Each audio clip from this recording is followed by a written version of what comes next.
እዚህ ጋር በፍቅር ምናምን ነገር ሳይሆን ይህ የኦንላይን ጋብቻ የኦንላይን ትውውቅ ቢቀርስ በሚለው ነው። በአካል እንኳን ያወቅናቸው ሰዎች በጣም ከባድ ነው። እኔ 2013 ላይ ኢትዮጵያ ያለው ባለትዳር ነበርኩ።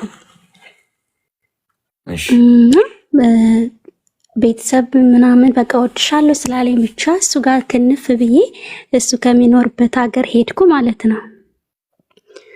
ቤተሰብ ሳያቅ በምን ተዋውቃችሁ? እኔ ስራ ሰራ ነበረ እዛ ኢትዮጵያ ላይ ስራ ቦታ ላይ እኔ ተዋወቅን። ሻይ ቡና ነበር የምሰራው ማለት ነው። እሺ ከዛ ሄድኩ።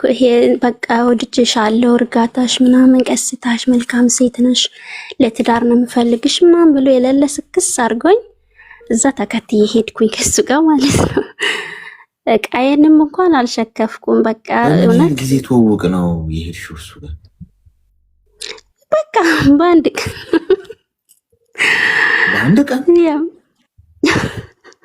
ሹፌር ነው እሱና በቃ ያው ጭነት እስኪ ሞላ ድረስ ለአንድ ቀን ለሁለት ቀን የቆየ እዛ ከተማ ላይ እኔ ካለሁበት በቃ ኦልሞስት ጨረሰ ጭነኑ ሄድን በቃ ወደ እሱ ሀገር ማለት ነው። እሺ ከዛ ሄድኩኝ። እቃዬን እዛ ቤተሰቦች የራሱ ተጨነቁ ምናምን አለሁ በቃ የሆነ ቦታ ሄጃለሁ ምናምን ብዬ እንደው ቃሽስ የስራ ቦታሽስ እንዴት አድርገሽ ነው የምትሄጂው ምናምን የት ነው የሄድሽው ሲሉኝ በቃ እመለሳለሁ በቃ የሆነ ጸበል ቦታ ነኝ አልኳቸው ማለት ነው። ከዛ በቃ እየቆየው ሲሄድ አትመለሽም እንዴ ከጸበሉ አትመለሽም ሲሉኝ አይ አልመለስም በቃ አግብቻለሁ አልኳቸው። እሺ እዛ አግብቻለሁ አልኳቸው። እነሱም በጣም ተናደዱ፣ ቤተሰቦቼ ወንድሞቼ ምናምን በቃ እዛ መልካም ሰው ይመስላል ትንሽ ጊዜ ያው እዛ በቃ እንውለድ ውለጂ ምን ችግር አለው እኔ ራሴ ማስተዳደርበት በቂ ነገር አለኝ በቃ እንውለድ ምናምን ሲለኝ እሺ ከዛ በቃ አረገዝኩ ምናምን ዛሽ ቤተሰብ ጋር እንሂድና ተዋውቀን እንመጣለን ስለው በቃ 3 ወር 4 ወር እንደሆነሽ እንሄዳለን መልስ እናደርጋለን ቅልቅል እናደርጋለን ችግር የለውም እንደዛ ሲለኝ እሺ አልኩኝ። ተቀመጥኩ 4 ወር 3 ወር ሞላኝ። የለም ወፍ የለም። እንደዛ እያለ ያው ገፋ ሁሉም ነገር። እዛ ብር ነበረኝ ራሴ ሰሩ የነበርኩበት ማለት ነው። ከዛ ለሆነ ነገር ለክፉ ቀን ሊሆነኝ ይችላል ብዬ 60 ሺህ ብር ነበረ እሱን ደብቄ አስቀመጥ።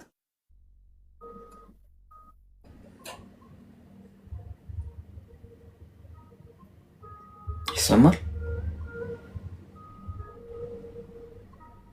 ሄሎ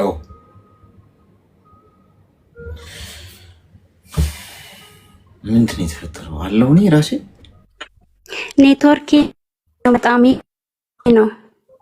እሺ ይሰማል? ዋይፋይ እኔ ነው። እሺ ቀጥይ። ልሰማ አሁን ይሰማል? ይሰማል። ሄላ ይሰማል። የኔ ዋይፋይ ነው የኔ ነው። እሺ ይሰማል።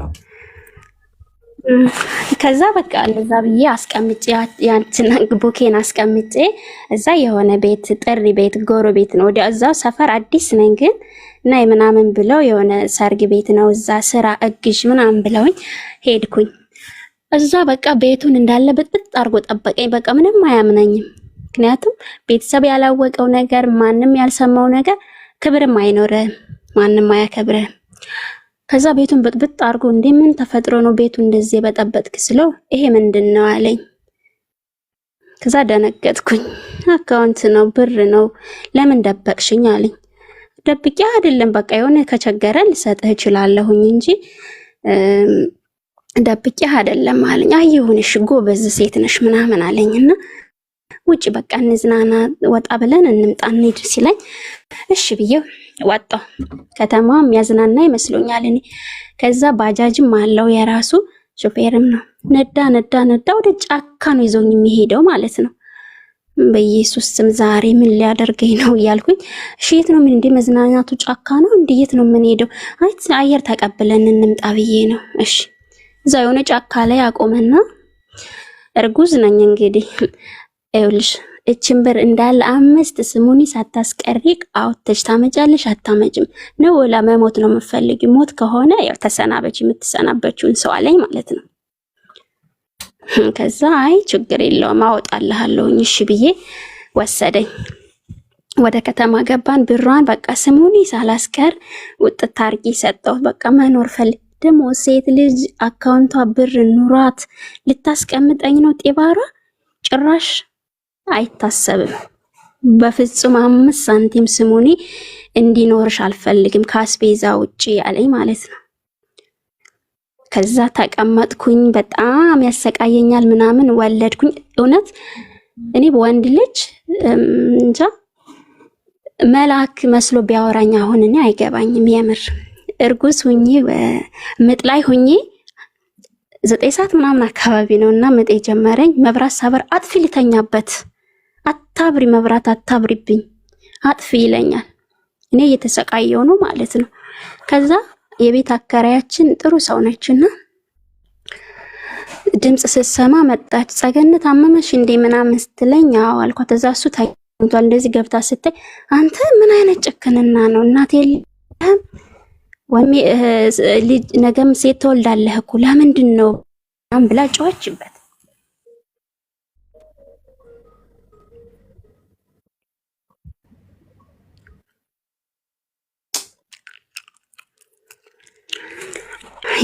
ያ ሲያስጠላ ምን አባቱና ይሰማል ይዘው ግን በኢየሱስ ስም ትሰማያለሽ።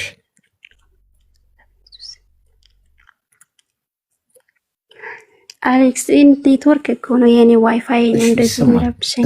እየሰማል። ከዛ ብዛት ሴትዮዋ መጣች። በቃ ለምን እንደዚህ እሷ በምጥ እየተሰቃየች አንተ እንቅልፍ ይወስዳል ምን አይነት ጭክንና ነው ምናምን ብላ ተናቃረ። እንደዛ አይደለም ልውሰድሽ እያልኳት እኮ እምቢ ብላ ነው ምናምን ብሎ ቀብጠርጠር አልተነሳውንም። ባጃጅ አውጣና ሆስፒታል ይዘናት እንሂድ አለችው። እሺ ብሎ ሄድን ምናምን ወለድኩ እግዚአብሔር ይመስገን። ከዛ በቃ ራስ ቤትም ፈጣሪ ነው ያውቀዋል። በቃ እንደምንም ወጣው ከራስ ቤት ምናምን እዛ ሳየው ምንም በቃ ለውጥ የለም። እሱ እንደልቡ ፈታ ይላል ይዝናናል ምን ይላል። ቤት ውስጥ ግን በቃሽ ምንም ነገር ለልጄም ለኔም ያደርግልን ነገር የለም። ከዛ በቃ ለቤተሰቦች አማራጭ የለኝም ነገርኳቸው።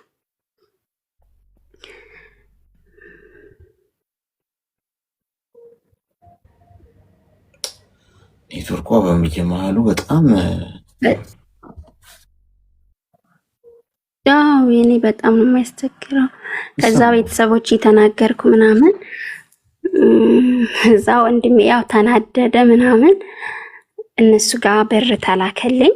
እሱ ልክ ስራ ሲወጣልኝ ጠብቄ ቁርስ አብልቼ ምናምን ሸኝቼ ወጣሁ ማለት ነው ከቤቱ። ልጄን ይዤ የምፈልጋቸውን የራሴን ነገሮች ይዤ ምናምን ልጄን ይዤ ወጣሁኝ። እግዚአብሔር ይመስገን ሩቅ ነው ትንሽ እኔ የነበርኩበት እስከ ሐዋሳ ድረስ በትራንስፖርት በመኪና ሄድኩኝ። ከሐዋሳ ባህር ዳር በፕሌን ገባሁኝ። እዛ ቤተሰቦቼ ጋር ገባሁ። ልጄ በጣም ተጎድቷል። እውነት 1 ዓመት ከ7 ወር ሆኖት 6 ኪሎ ነበረ ልጄ ማለት ነው። እኔ ምንም ነገር አልበላም። በቃ ልጄ በጣም ተጎድቷል። እኔ በቃ ሰው አልመስልም። እዛ በቃ እንደውም ሕክምና ሞት ሲሄድ እንዴ ኤችአይቪ ራሽን ታውቂያለሽ? ኤችአይቪ ፖዚቲቭ መሆን አለብሽ ራሽን ታውቂያለሽ እንዴ አለችኝ ሐኪሟ ራሱ። እንዴት የ1 ዓመት ከምናምን ልጅ በዚህ ልክ ኪሎ ይወርዳለኝና ደም ስጭኝ አለች። መጀመሪያ እኔን ማለት የታመመ ልጁ ነው። ከዛ ተመረመርኩኝ። እግዚአብሔር ይመስገን ነፃ ነሽ። ግን በዚህ ልክ እንዴት ወረደ ልጁ ኪሎ አንቺስ ለምን ምናምን አለችኝ። ፕላምፕሌት ምናምን ተደረገለት። እግዚአብሔር ይመስገን ቤተሰቦቼ መልካም ናቸው። በብዙ ነገር ትሪት አረጉኝ እህቶቼ ወንድሞቼ። እዛ ልጄን ለእናቴ ሰጠው ማለት ነው። እዛ እኔ ሳውዲ መጣሁን 1 ዓመት ከ3 ወር ሆኖኛል። አሁን ይመጣልና የኔ ፍቅር አንቺን ከፈታው ጀምሮ በጣም ህይወቴ ጨለማ ነው ስለገፋሁሽ በቃ እስቲ ይቅርታ አድርጊልኝ ልጃችንን እናሳድግ እኔ ወንድ ልጅ ራሱ የምር ሁሉም በቃ ብበቀላቸው ደስ ይለኛል፣ በሱ የተነሳ ማለት ነው። እና በአካል ምንም ቢሆን በአንድ ቀንም ባውቀው ተከትየውን ቢሄድ አብረን ቆይተናለኝ አይቼዋለሁ። እዚህ ጋር ግን ጭራሽ ኦንላይን የሚመጡ ወንዶች ሌባ ናቸው፣ አጭበርባሪ ናቸው። የራሳቸውን ህይወት አስቀምጠው ነው በእኛ ህይወት የሚቀልዱት፣ የራሳቸውን ህይወት እየኖሩ ማለት ነው። እና እህቶቼ እንደዚህ እንዳይሆኑብኝ፣ እንደኔ እንዳይሆኑ ፈልጋለሁ። አሁን እግዚአብሔር ይመስገን ምንም ቢሆን የሚሰብረኝ ነገር የለም። በጣም ጠንካራ ነኝ። ማንም ምንም ቢለኝ አይገባኝም። ይኸው 1 ዓመት ከ3 ወር ላይ መሬት ገዝቻለሁ፣ መኖርበት ከተማ ላይ ምናምን፣ እግዚአብሔር ይመስገን። እና እንደዚህ አይነት ትውውቅ ቢቀርብን፣ ፋሚሊ የሌለበት በቃ ቢቀርብን 100% ነው የምላችሁ እህቶቼ ማለት ነው። ለምንድን ነው የምታወሪው? እና ኧረ እኔ አላወራውም በስርዓት አላወራውም። ግን ዝም ብሎ የሆነ ቴክስት ያደርጋለኝ ሪከርድ ያደርጋል እንጂ እንዲሁ ኮል ራሱ አንስቼ አላወራውም። ሪከርድ ያስቀምጣል ወይ ቴክስት ያስቀምጣል። ከዛ እኔ ድሮም ጸጊ ነበርኩኝ፣ አሁንም እሷ ነኝ ነው። አሁን ገንዘብ ስላለኝ ነው ወደ እኔ የምትመጣ።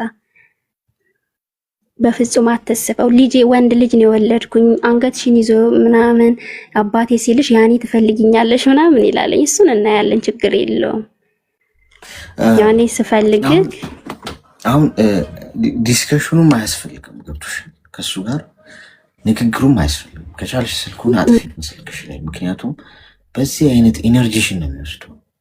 አያስፈልግም ከሱ ጋር እንደዚህ አይነት ውይይትም አያስፈልግም። አጠቃላይ ይሄ ሰው የደረሰበት መድረስ የለብሽ። ምክንያቱም ኦልሬዲ እኮ አጋሽ እኮ ነው። ልጁን አርግዘሽ ሄዶ አስፈራርቶ ከገንዘብ አውጪና አምጪ ብሎ ሽጦሻል እኮ ኦልሬዲ።